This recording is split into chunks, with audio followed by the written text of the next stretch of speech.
Feeling the loss of control in the spirit, so colorful.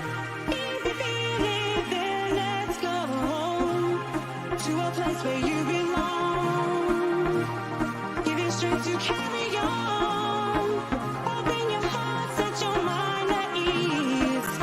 Live your life and you'll be free. We're gonna rise, rise, rise. Keep on rising, rise, rise, rise. Rise, rise.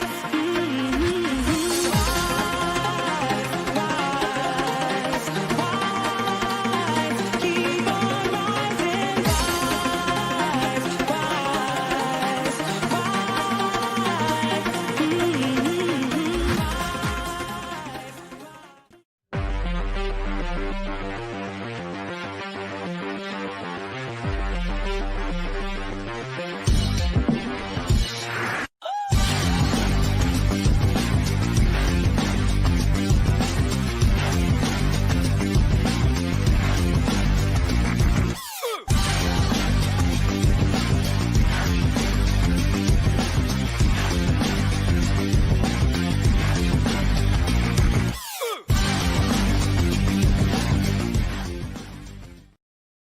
Good morning, everybody, and welcome to the Toon Review. My name is Paul, and welcome to the latest Newcastle United news.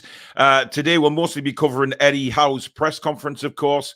He's been speaking to the media ahead of tomorrow's game against Fulham, and I have to say, it's not great on the injury front, guys. He's been talking about that this morning, and it doesn't make for good news, to be honest. However, if you do enjoy today's show, guys, please do give it the thumbs up. And of course, if you're new to the channel and you like what you see, come and be part of this amazing community on the Toon Review by hitting that subscribe button. It is free to do so, but don't forget to hit the notification bell, which will also basically remind you when we upload any videos or we schedule in our live shows. You can, of course, become a member of the Toon Review by hitting the join button just underneath myself.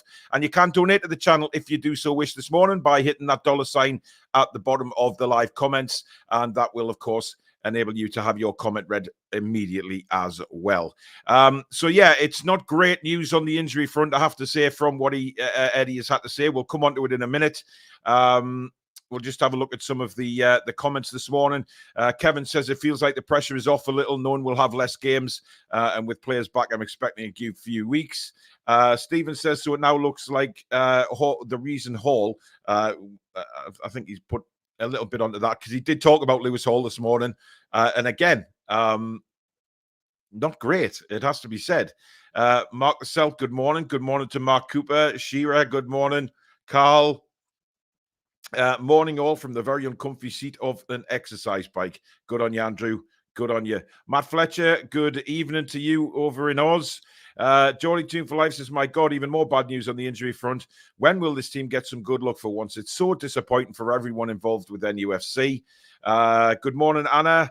Asif, good morning to you. Craig, good morning. Mason. Darren, good morning to you. As they won't activate the obligation to buy clause. Yeah, he's mentioned that this morning. It's a strange one for me because certainly when Lewis Hall came to the club and the loan deal was all passed, and he was coming into the club, Eddie Howe spoke very highly of him. Now, obviously, when he does sign new players, he's going to speak highly of them, isn't he? And we expected no problems with the loan deal and then to sign him next summer. That doesn't seem to be the case this morning from what Eddie Howe was saying. That could be a little bit disappointing. However, we know sometimes what the manager's like when he talks about players. He's very astute when he comes to talking about players, but unfortunately, it doesn't look like Lewis Hall is going to have a future at Newcastle United as it stands right now, because there is some things that the obligations that he needs to hit in order for that signing to take place, and at the moment, doesn't seem to be the case. We'll have a look then at what Eddie Howe had to say this morning.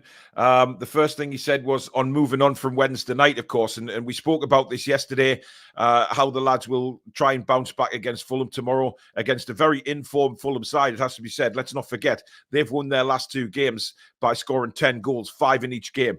They are full of confidence at the minute, and we aren't exactly bouncing with confidence right now.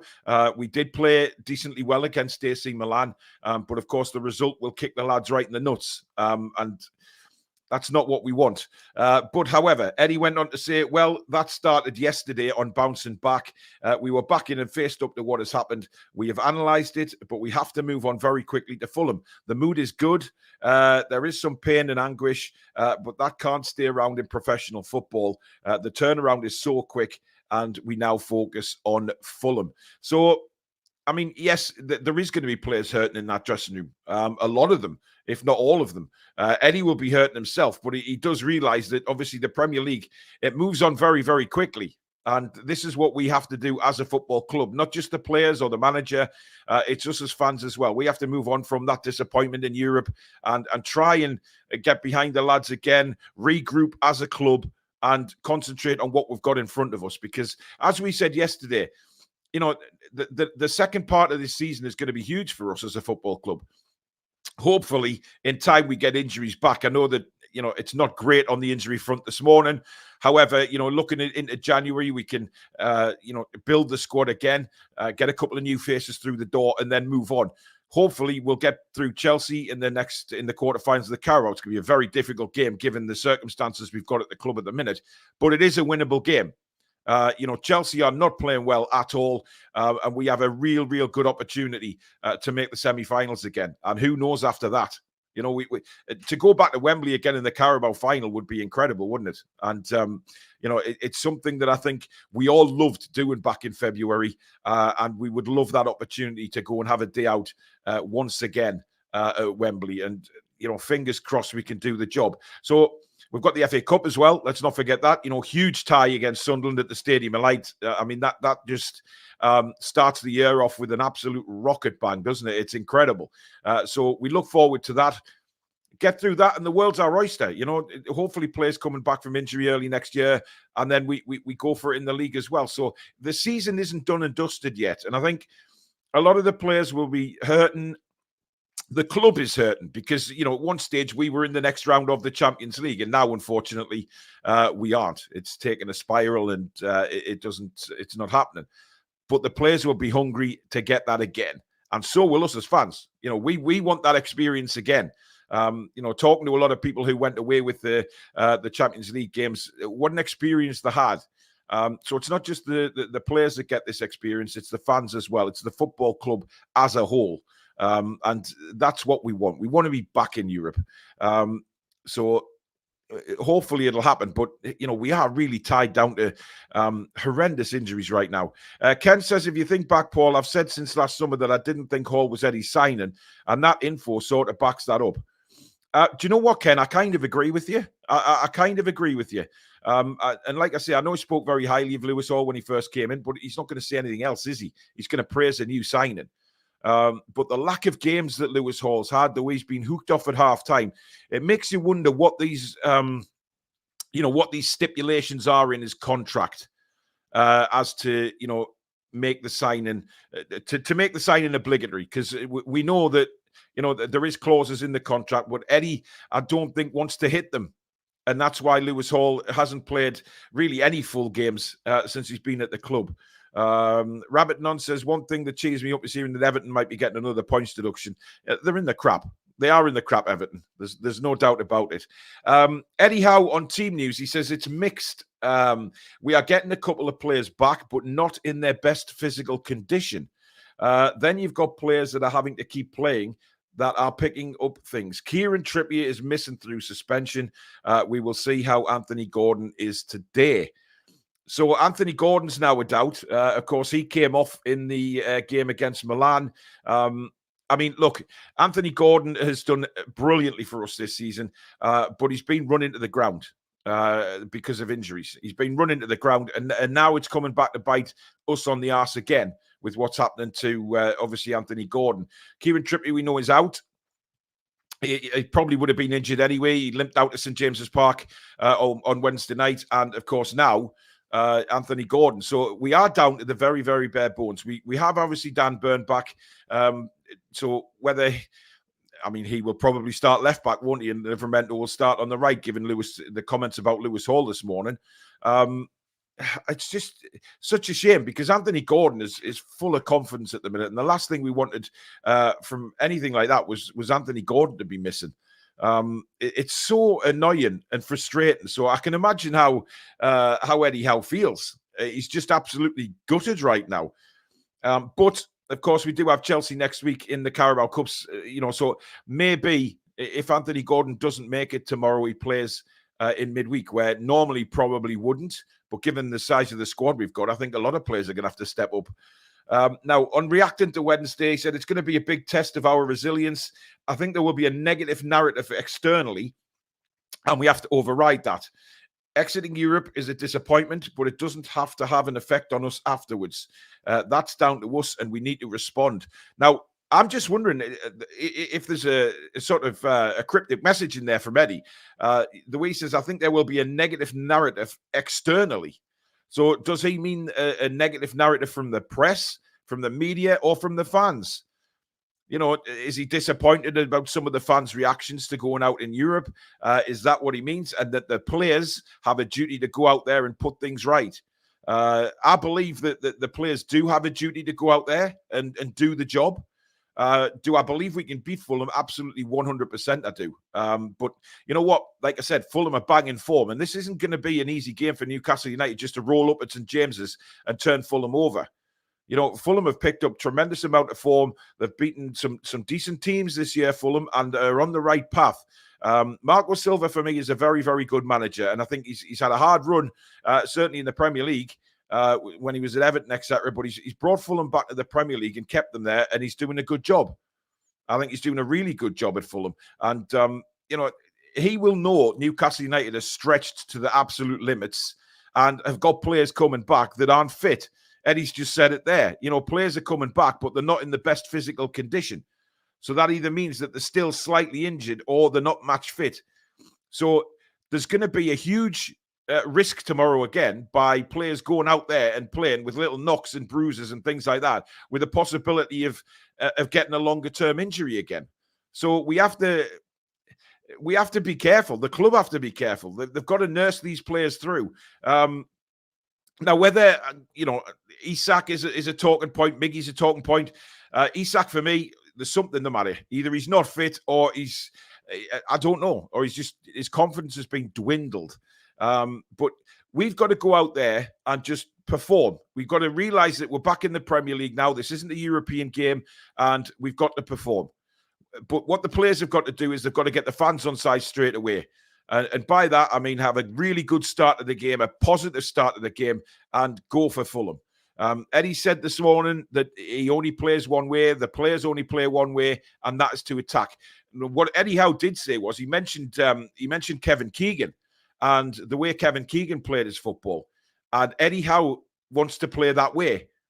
So it seems to me like Eddie Howe says, well, if you go like Keegan did, if you score 4, we'll try and score 5.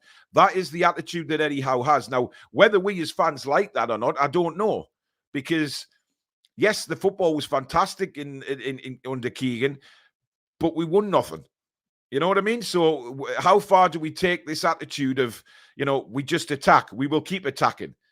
Or do you think that's a little bit of a problem with game management? Because if we keep attacking, let's just say it's a very close game, we're 1-0 up, but we keep attacking and things like what happened against Milan and at home to Liverpool, they can happen because we go too blasé, too attacking, and we're in trouble. So, it's very important that we get we look in the middle and we try and get a compromise here, because I don't know whether going the Keegan route is the best route for us. Yes, absolutely play attacking football, no doubt about that. We love to see the team attack, but try and change it up a little bit during the game if we need to hang on to a result. And to be fair, we did that last season, didn't we? We were very hard to break down. Once we took the lead, teams found it very, very difficult to break us down, and we closed it. We just shut them out. And that was what we want to see. But this season's been very, very different, especially away from home. David says, important question, Paul. How often do you do a water change? Once a week on all my tanks. Normally on a Sunday is maintenance day for me, so I normally crack on with the water changes once a week. This one behind me has just recently been set up, so they've had a couple of extra ones until the tank stabilizes. Right, so let's have a look what Eddie had to say. Now, on the return of Dan Burn, he says, Dan is not just the player, but the character and the leadership qualities you get in the dressing room. With him, he has allowed us to play in a certain way. He has been an important part of what we have and what we have missed him when he's been away. So this says to me that, Dan Burn plays tomorrow. Obviously, with Kieran Trippier missing, Livramento can easily step in at right back and Dan Burn come in at full back. Now, obviously, we know that Dan Burn doesn't offer as much as an attacking fullback as what Livramento has on the left. But if we're going to be missing Anthony Gordon as well, that probably means that Isak will go left and Callum Wilson up the middle. Now, do I oppose that? No, because I think the left-hand side is probably Isak's best position. And when he's on the pitch with Wilson, it will create opportunities. It didn't go to plan on Wednesday night. I was disappointed because when Isak came on, he looked really, really hungry. He cut in that first 5 minutes. He had a shot over the bar, and I thought, yeah, this guy's fired up here. He wants to make an impact, but he disappeared. Like I think Kath said on the chat last night in the show, he disappeared behind the worker ants and just sort of moseyed on around, jogging back for that goal, of course, which a lot of fans picked up on. So yeah, Isak needs to perform, and I think he'll get his opportunity tomorrow if Anthony Gordon isn't fully fit, because if he's not ready, Anthony Gordon, or he's got a niggle, put him on the bench. That's one player that we really, really need to be fit. Because if we lose Anthony Gordon, God help us. Because Isak can't play every game on the left either. He's just not at it at the minute. So for me, Gordon, if you're not fit, just put him on the bench. I think a lot of people would probably want that as well, rather than risk injury. But obviously the medical staff... they've come under fire a little bit, haven't they, on social media, saying that they, calling them kids or on work experience or something like that, which has been very, very interesting. Now, what Eddie went on to say about the supporters, he says, I would encourage the supporters to make the environment as best as they can for the players. We need the players playing with absolute freedom, with excitement and with joy. All that we have seen at St. James's Park over my 2 years here. Their support has been absolutely incredible. I understand how they will be feeling, but we need to inspire them tomorrow. Now, that's a good comment from Eddie, because I think he's realizing there that the players, they need to give something back to the fans. The fans are very disappointed, and we're all hurting for what happened on Wednesday night against Milan. We're still hurting from the Everton and Tottenham defeats as well.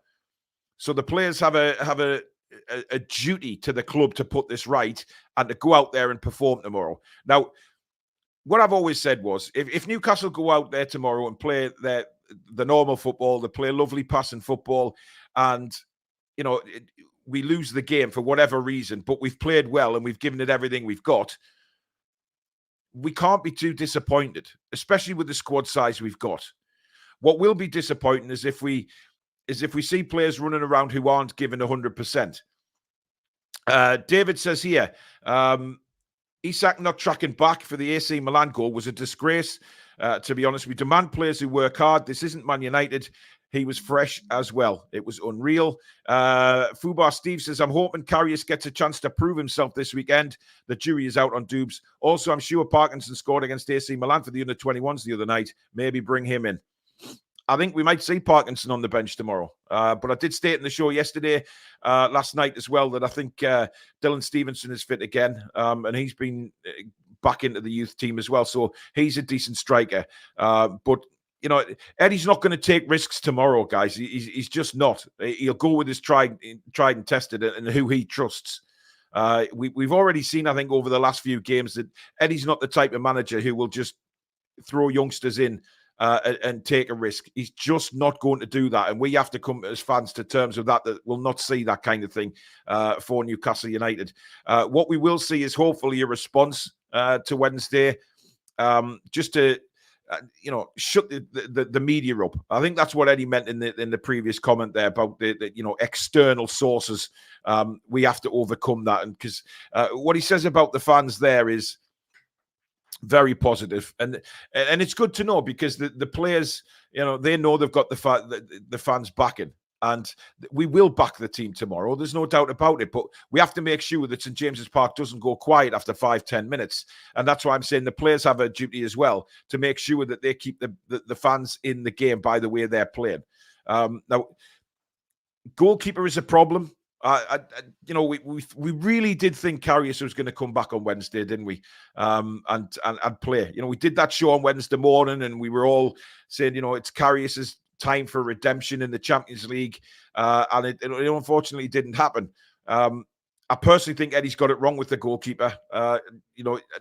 Dubravka, for me, he's just not at it. I know he's got to play games. I know that, but at the same time, we can't.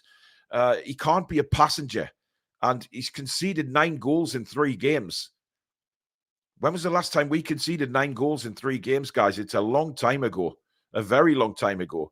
So I understand, he's been at the club longer than Karius, etc. But really, Karius deserves an opportunity, because from what I saw of Dubravka on Wednesday night, not coming out and blocking the angles, etc. Just give Karius a shot. I think putting Karius in goal will give the crowd a lift. I think they'd love to see Karius in goal, me included. So we'll see what happens when the team sheet comes out. Nicky says, I love Isak, but he didn't run back for the second goal. He'd only been on the pitch for 5 minutes. Not good enough. Last season, we had no injury problems, so we were settled. Yeah. And of course, injuries have taken the toll this season. Nobody's going to deny that. Eddie's mentioned that Harvey Barnes has had a setback. Joe Willock's had a setback. They're not expected back till late January now. Sven Botman, God knows where Sven Botman's gone. We were told a few weeks ago he was, due for fitness tests, and it's gone into the wilderness again. I just don't know where Sven Botman is. Last time, I think, training pictures, he was training on his own. He wasn't training with a group. We don't know where the hell he is. And that's a worry for me, because I think we need Botman back. We need his, I know, don't get me wrong, Lascelles has done fabulously well. Absolutely brilliantly. And I'm taking nothing away from Jamal Lascelles here. But Botman and Shea are the 2 guys that, are our rocks at the back. They are the beginning of the spine of the team, along with the goalkeeper. Ian says expectations need to be managed. We haven't suddenly become Real Madrid. Absolutely. Bath says no mention of Botman. Exactly. It's a very, very strange situation with Sven Botman. I don't know whether it's just really bad news on Botman and Eddie doesn't want to break it to anybody. But it seems very hush-hush on Botman, doesn't it? As if to say, where is he? Us as fans, we'd love to know where Sven is as well. Travelling up from London for the game. Hope there isn't a Champions League hangover and we might be absolutely knackered. I'm predicting a very hard game, all things considered. Yeah, and look, like I said, Marco Silva, the Fulham manager, will tell his players that, it's very important for them to hang on in the game. If we have a very quick start, it'll be very important for Fulham not to concede, because later on in the game, we are bound to tire again. And that's why we have to manage the game very, very well. And this is what I worry about when Eddie says, we'll go on the attack all the time. Because we saw on Wednesday, as soon as we start to tire and we still attack, we leave gaps at the back. And Fulham have proved in the last couple of games, they're banging form with goal scoring, and that could be a risk. So I think we've got to just sort of manage the game better rather than go gung-ho all the time. I think that's very important. Jacka says, Paul, I've been saying this for weeks. Isak, if not injured, is playing as though he wants to be away. It's the body language, isn't it? I think that's what you mean by that. The body language from Isak isn't exactly brilliant. He's not shown that desire for me in the last few games. Now, if that is injury, fair enough. If it's not, and there's another problem there, I don't think he should be on the pitch, to be honest. Ruffiad Bernician says, with Isak, may see him on the bench with J7 on the left and Longstaff in the midfield with Gordon on the bench if he's fit. Yeah, he's got options. He's got options. Look, Joe Linton went onto the left against Tottenham and I thought was our best player. He was so workmanlike. He was physical. He got stuck in. He tried. He scored.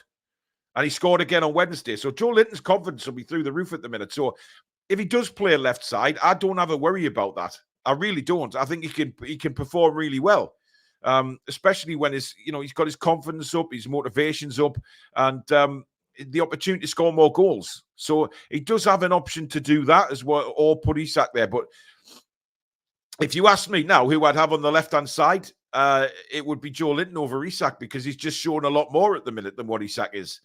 And, Miley sitting back with Bruno and Longstaff in midfield. It's not exactly a bad midfield, is it? The way that certainly Miley's been playing. So moving Joe Linton a little bit further forward when he's in this goal-scoring form, he's got a bit of confidence. That might not be a bad idea at all. Andrew says, I think he won't start Karius because he's away in January. Shearer says, we still need to be realistic as we jumped streets ahead to where we should be, which surprised Eddie and everyone else. It's still a long project and we need to be patient. Yep, we do need to be patient. And I think that's, after the sort of dust settles on everything and just calms right down, yes, we do. That's blatantly obvious that we need to settle things down and just take it in our stride. However, when we get into the Champions League, when teams move up the division, that's when the expectation starts to rise, not just with the fans, but with the club as well and the media. Everything starts to just ramp up a level or two as soon as we start getting a little bit of success. And with Newcastle United being such a huge club, they're always a talking point in the media. Failure is not an option for these new owners. It's just not an option. So, yes, it did catch us by surprise the way we played last season, but that was down to the manager. The manager got these players playing like they did, and the manager has to take a lot of credit. But like I said, Eddie will make mistakes along the way. But if we can get back to anything like a full squad at the beginning of next year to take on the second part of the season, I think we've still got a lot to play for. Davey says, I think we know we ain't buying Lewis Hall, and Howe does not rate the lad at all. His comments on Lewis Hall this morning were quite damning, if you ask me. I don't think he was Eddie Howe's signing at the end of the day.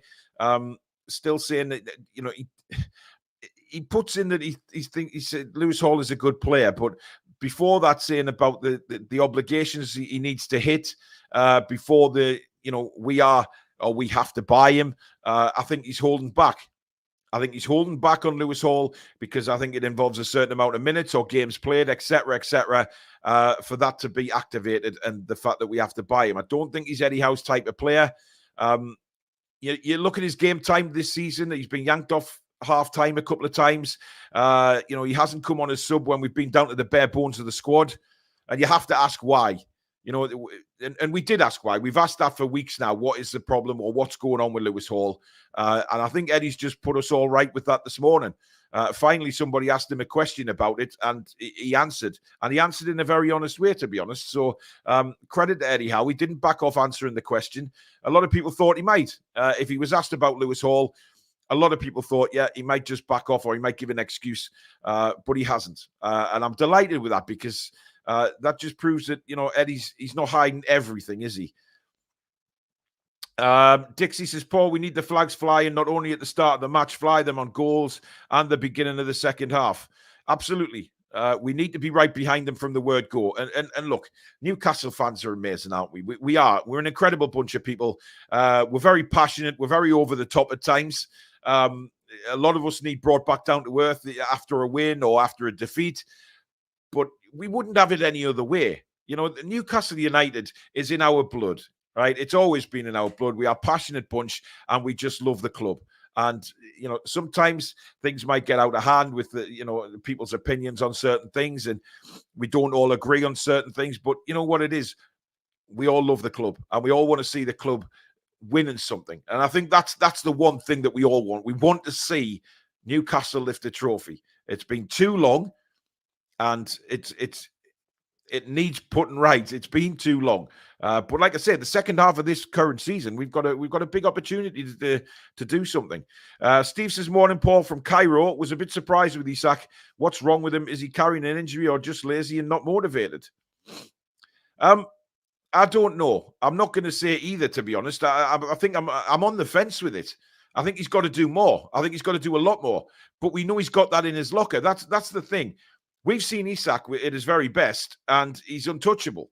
The ball would stick to his feet like Velcro. You look at what he did at Everton last season, things like that.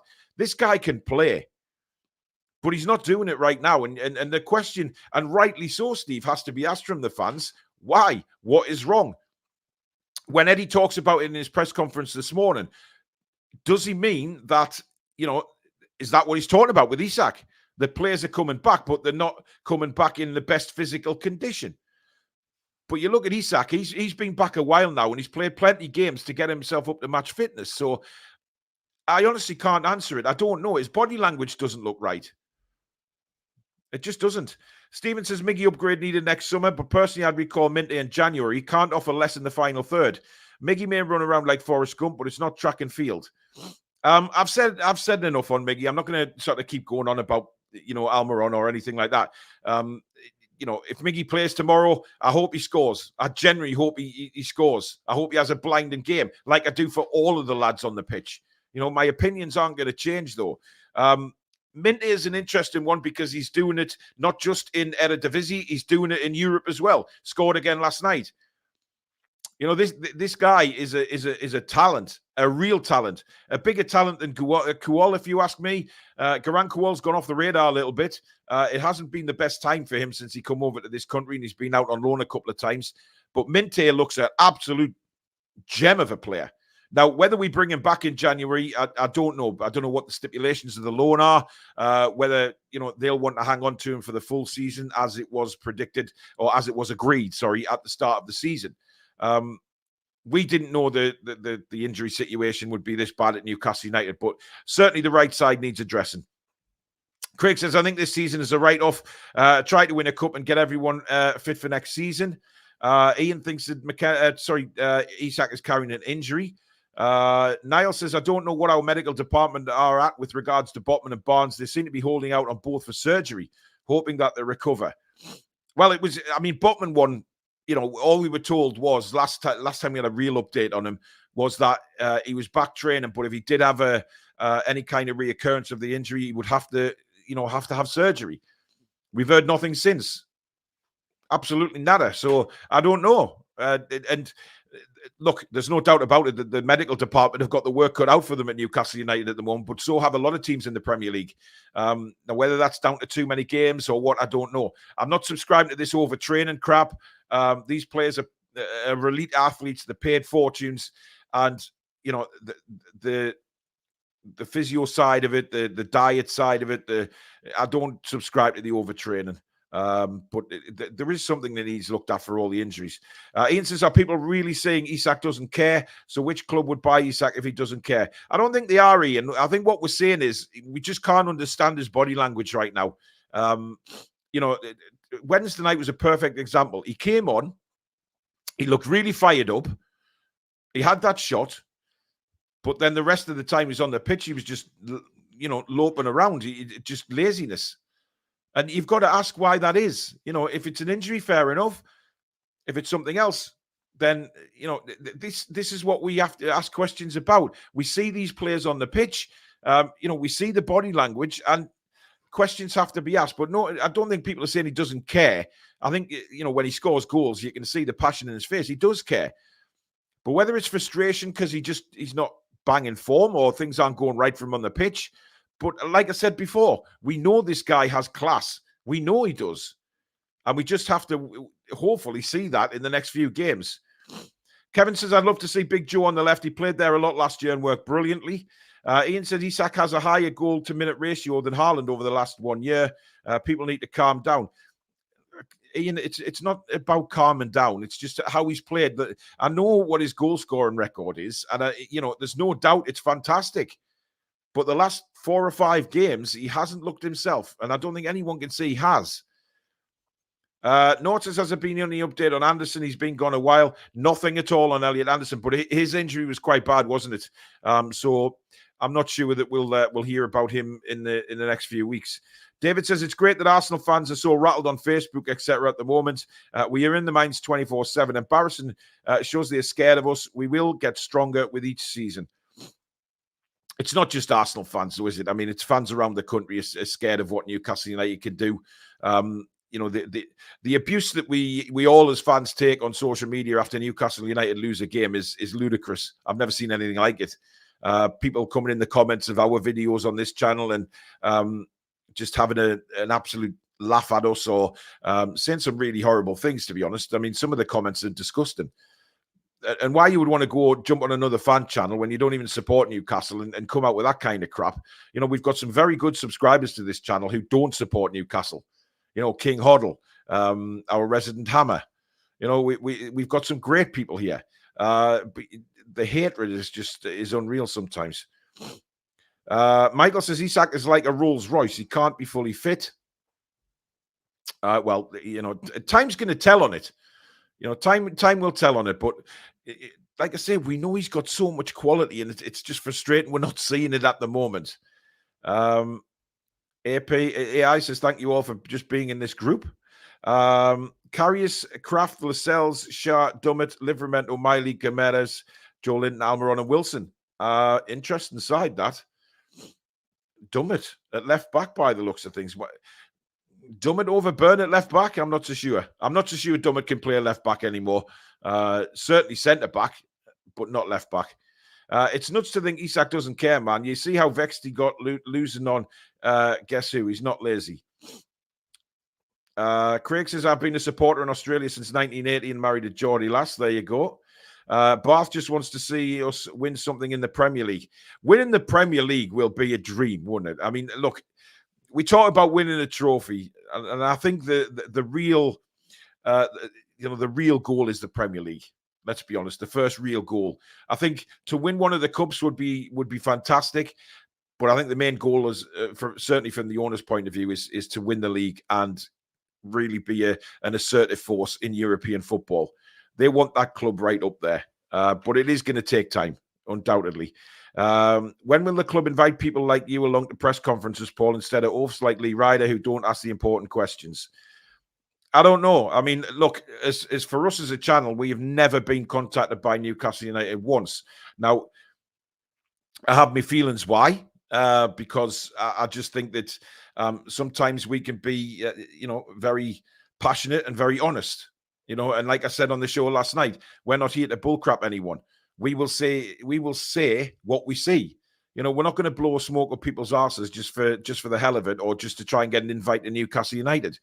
We see other channels going to media days and things like this, and that's fair enough. Good on them. We haven't ever been contacted by Newcastle United, but I think it's because we're too honest on here sometimes, and that's probably one of the reasons we are very critical when we need to be, but we're also very, very positive when we need to be as well. If we play well, it's brilliant, but we're not going to watch Newcastle United and Newcastle United play badly, and we're not going to come on the reviews and things like that and say, it wasn't too bad, was it? When it was really terrible. So that's what I've always been proud of this channel for, is the honesty, the passion that we show. Some people don't like it. Well, that's fair enough. But at the other side of the coin, people do. People prefer the honesty. People prefer the passion. People prefer that we have our rants at times and things like that. And we're honest about how we feel about certain players. But we love Newcastle United, though. We absolutely adore the club. And it does get to me sometimes when you see other channels going to media days or things like that. But look, people have got a funny thing about YouTubers and podcasters and things like that. They say, it's not a proper job, or it's not a proper, it's not a proper media outlet, those kind of things. And that's why they never get invited to press conferences. But I think people need to realize that it is probably the biggest media outlet now in the world is YouTube. It's massive. There's some very, very big people there on YouTube. And there's a lot of people just trying to make it on YouTube, like myself. And I think I started this for my mental health. I started it to distract from my illness, and I love doing it because it's a distraction for me. It's a get out from what I face on a daily basis. But it's obviously grown, and I just want to see. It would be great. It would be great to sit in a press conference, but. You never know. You never know what might happen down the line. Botman's injury is annoying me. They waited so long, they may have well had the surgery. That's a good point. That's a very good point. if he was going to be out for a long time, then why not just have the surgery? He could come back in a few weeks' time and pick up the same injury when it could have all been sorted in surgery, and he could have been out for this length of time anyway. So it's not a bad point to make. Barnes out for another 8 weeks. Yep. He's had a reoccurrence of the injury. Ian says, I do get that, Paul, but I think Isak is a sort of a fox. He plays on the edge of defenders. Absolutely, Ian, 100%, mate. But that's what I want to see. We haven't really seen that from him in the last 4 or 5 games, have we? When he's playing he's brilliant when he's like that. When he's on the edge of defenders, the defenders don't know if he's going to go left or right. And like I said, the ball sticks to his feet like glue. But we're just not seeing that at the minute, and that could be down to anything. Rich says, the more time goes on, the more frustrated I am with the Tonali situation. I'm loving these morning shows, Paul. Thank you. I've had a massive big response to the morning shows. You guys really do like it. And like I said, the whole point of it is, it goes out live. I don't have to sit and edit for hours on end and put the video up later on. Basically, people can then come back and watch it later on in the day. If they're at work or they can't watch the live, then they can always come back and watch it later on in the day. It's a full day to watch it. So yeah, it's had some good positive responses. So thank you very much for that. Spike said, Eddie said there's no way Minter is coming back in January, not in contract. Yeah, I mean, look, what I would say, Spike, is that things can change very quickly. If Newcastle went out there to Holland and discussed the situation and why they want to bring him back, or there was a compensation fee to pay for bringing him back early. But if I'm openly honest, I would rather Minter stayed out there for the season, do what he's doing, come back, get a good pre-season with Newcastle, play a few games for us, and let's see what he's really like. I actually do think that lessons were learned last season with Kowal. And I think they want to do things a little bit differently with Minter. But Minter has proven himself to be a very, very, very, very highly skilled player and could do a lot for us. But I would like to see him stay there. Gary says, would hate to get to the Carabao Cup final facing Liverpool because they're our bogey team as it stands, Paul. Yes, they are. However, we have some cracking games against Liverpool, and there's no reason we couldn't do it again. Listen, the final last season was incredible because it was our first for a long time, and playing at the new Wembley. The fans, the atmosphere was incredible in the Newcastle end. We had a brilliant day. The game itself, we just couldn't get going in that game, and there was various different reasons for that. But listen, we want it again, don't we? We've had a taste, and we want to be back. So.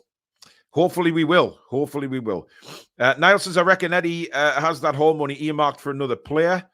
Phil says, I honestly like to see other clubs do well in Europe. I don't get it.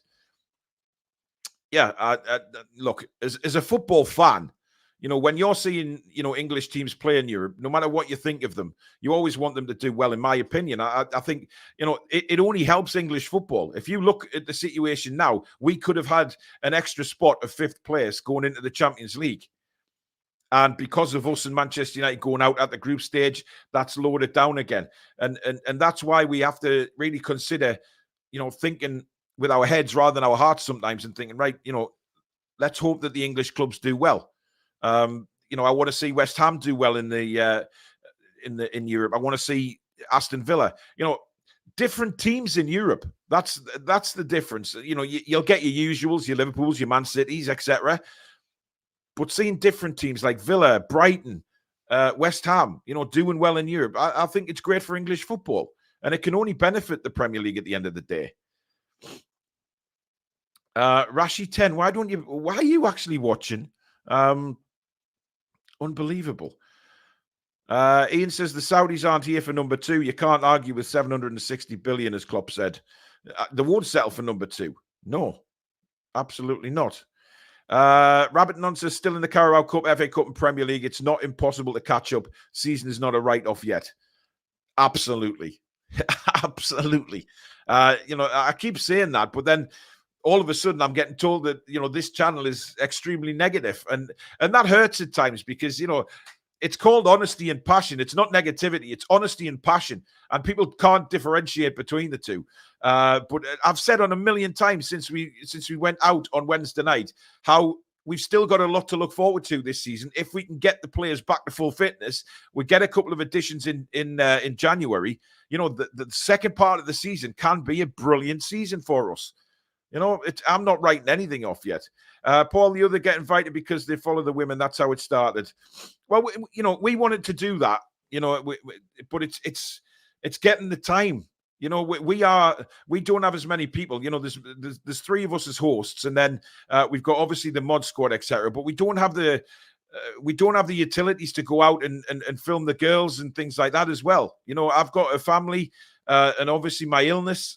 You know, it's not very easy for me to just get up and go somewhere.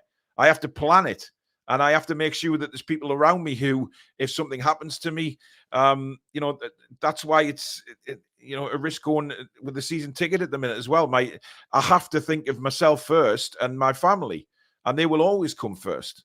You know, Susan and the kids will always be number one, and it's just a shame because I'd love to go to every girls' game, the women's game, and film the match and interview the girls and things like that. We do want to get try and get a few of them on here. And maybe have them on one of the live shows one night and talk about how they're doing. You know, we do mention them, we do talk about them, saying they're doing incredibly well, etc. But it's having that amount of, it's having someone that can go and, you know, cover the girls' team and get the videos back to me and interviews and things like that. We'd love to do that, but at the moment we just don't have the resources, and it's a shame. Alice says, you are honest. Thank you very much, Alice. Ian says, without opinions, football is just people kicking a ball around. Yeah, exactly. Jason says, think the fans will back out, but it's not our money he's spending. Will the owners give him a massive outlay for players when it's been a big hit and miss in the transfer market? Again, it depends what the conversation is, I think, between the likes of Eddie Howe, Dan Ashworth, etc. You know, if they're all on the same page, then they'll all look back and think, yep, we all got that wrong collectively. If like Lewis Hall, who I don't think is a Eddie Howe signing, that's gone wrong, questions will be asked. You know, Eddie will say, right, he wasn't my signing. I just don't want, you know, arguments and fallings out up above Eddie Howe, because that's when things start to get derailed a little bit. And at the moment, everyone's on the same track, and we just want to keep it that way.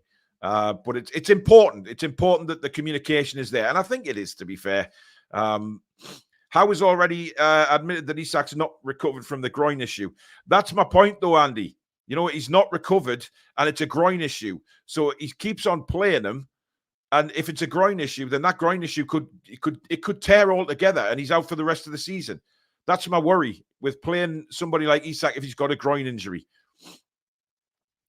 Guys, just ignore Rashi. He's just there to wind you up. He really is.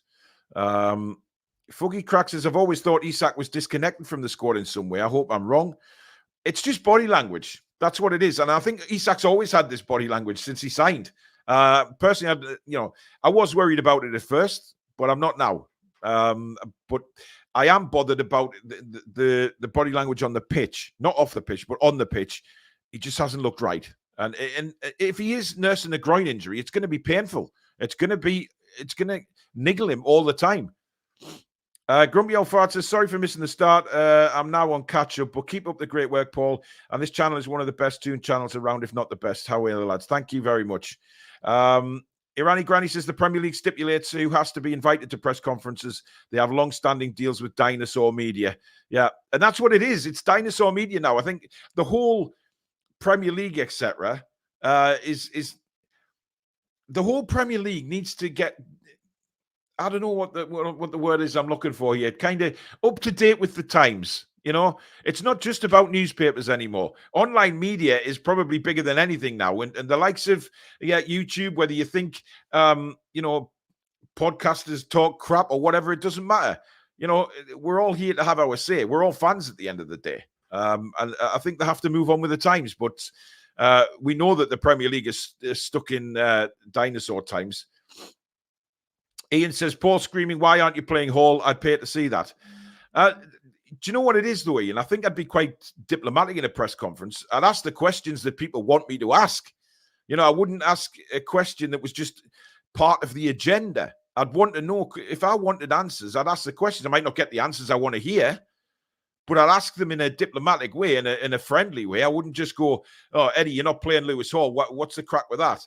It wouldn't work. You've got to be diplomatic and ask questions because the nicer you ask the question, then the more you're going to get an answer, aren't you? If you're asking a question to a manager aggressively, you're not going to get an answer. They're just going to move on. Same this morning. Shows are awesome. I work from home, so it's great background banter. Thank you very much. Will the morning shows just be weekdays or weekends too? Probably just weekdays, mate. Weekends are a little bit more difficult. Obviously, we've got sort of the match day live show tomorrow starting at 2:30. So we'll see how it goes. If there's news to bring you, if there's breaking news, then obviously yes, we'll go live. Liam says, do you think Isak is just one of those types of players that looks lazy? Willock has an element of that, but they're still trying. Yes, I do. I think he's got that body language about him. However, what I will say is I think the difference between him and Willock is well, is there a difference actually? Willock does get it on the ball and then suddenly, poof, a blast of pace. And Isak can do that as well. However, that's what I'm saying about Isak. We haven't really seen it the last 4 or 5 games. Willock is getting more consistent with it now, but it tells me that maybe he is nursing a groin injury. It's just. Adam says these morning shows are the best. Thank you very much. Love your evening shows, Paul. Yeah, I wonder why that is, Matt, because it's morning in Australia, isn't it? Exactly. Ash, look at our own history. Same was said about AF when he did not perform in his second season. Learn about football before commenting. Getting a bit arsey in the chat.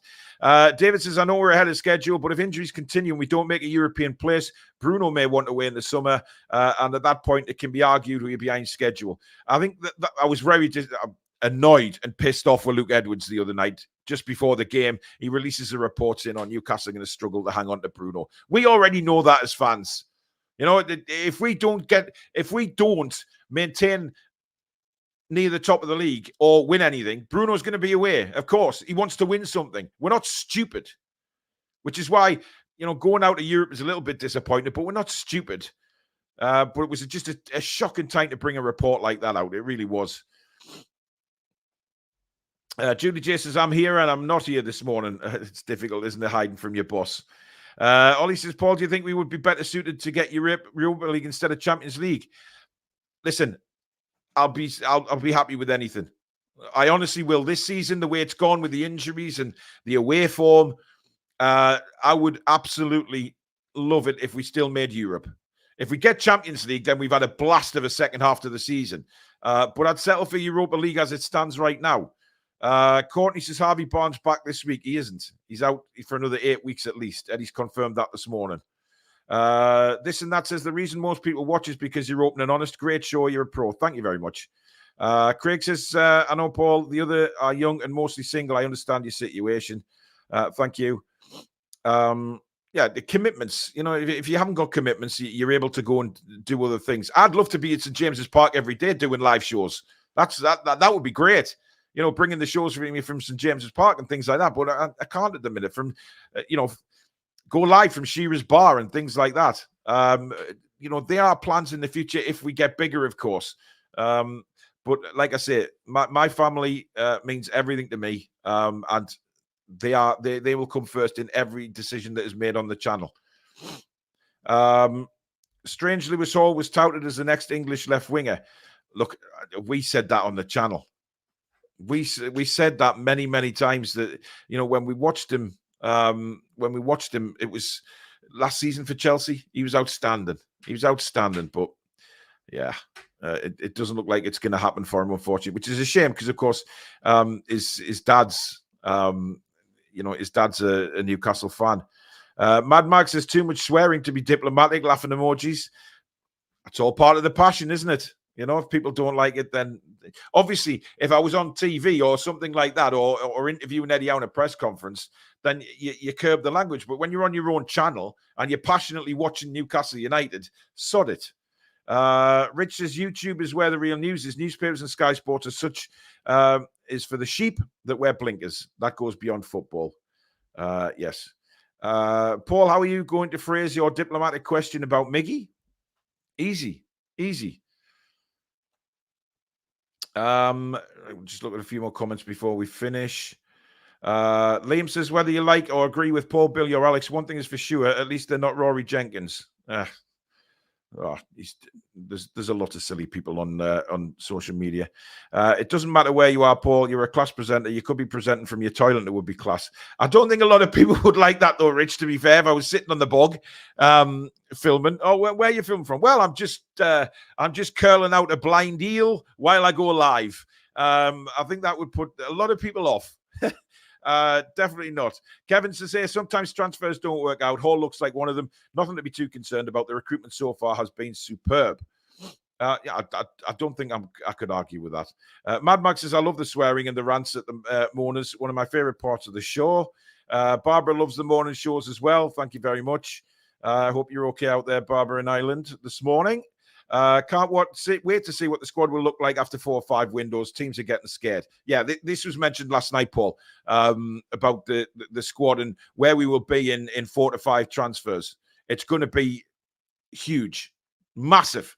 And that's what teams are frightened of. They are very, very scared of us now. No doubt. No doubt. If you look at the Twitter page for Newcastle, for instance, it's got 2.7 million followers now. Now that before the takeover was probably around 600,000, if that. You just look at the growth already on social media followings and things like that. People are scared. Mad Mag, I am not reading that out. Darren says, good show. Good to see the daytime weekday shows back, easier to catch. I read this morning that Hall isn't playing due to triggering something that means we buy him for 30 million, something like that. We might need the funds elsewhere. Yeah, and I think that's what Eddie's concerned about. Certainly with the way this season's gone, he's concerned that it's just a little bit too expensive for a player that he probably doesn't fancy as much as other players. But there you go, guys. That is it for today. We are back tonight, of course, at 7 o'clock with the match preview for the Fulham game. We're also going to get some of you guys on live again, like we did last week, to have a chat about Newcastle United. The last part of the show, we'll open up the line for you to come and join us live on the show. I think it's going to be me, Billy, Alex and Jimmy will be joining us tonight. Roy's at a Christmas party, so can't join us. But I think Jimmy's available. Our usual Friday night hosts alongside me, Billy and Alex. So it's going to be a cracking show. Members giveaways will be tonight as well. Hopefully not have the electrical problems that I had last time. So plenty prizes to give away tonight. So make sure you remember, or you can't go into the draws. It is members only, so don't forget that. 7 o'clock tonight, guys. Thank you so much for watching. Don't forget to like and subscribe if you're new to the channel, but please hit the thumbs up button before you leave the show, and we'll see you again tonight. Thank you so much for joining. Enjoy the rest of your Friday, folks. Take care. Come back and check out some green.